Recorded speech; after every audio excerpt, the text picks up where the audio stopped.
छुआ था। प्यार तो तुमने किया किसी और से, हमको तो तुमसे हुआ था, हुआ था। प्यार तो तुमने किया किसी और से, हमको तो तुमसे हुआ था।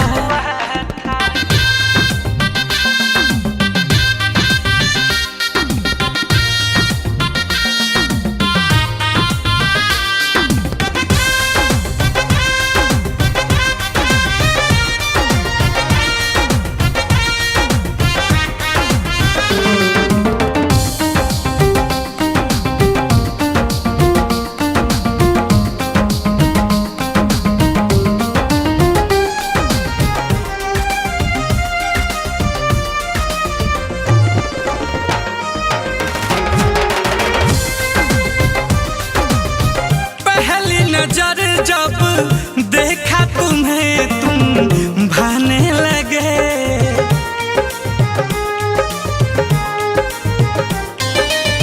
सीने में धड़कन बन के मेरे तुम समाने लगे।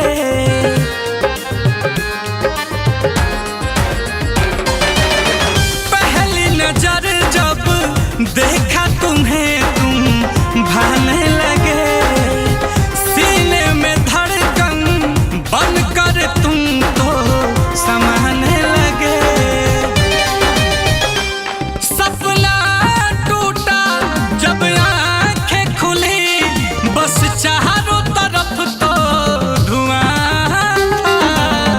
प्यार तो तुमने किया किसी और से, हमको तो तुमसे हुआ था, हुआ था। प्यार तो तुमने किया किसी और से, हमको तो तुमसे हुआ था।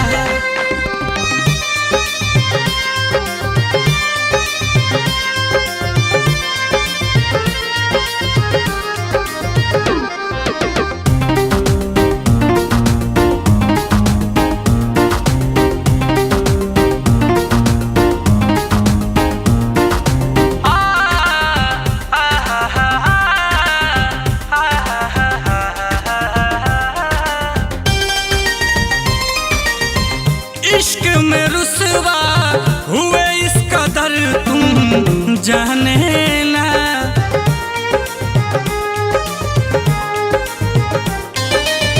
दीवाना हूँ तेरा सदियों पुराना पहचाने ना।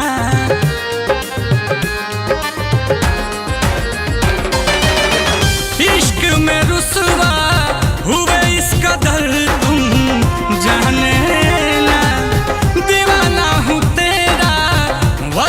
पुराना पहचाने ना। नीलकमल मुझीब का जिंदगी तो तुम्हारे लिए बस जुआ था। प्यार तो तुमने किया किसी और से, हमको तो तुमसे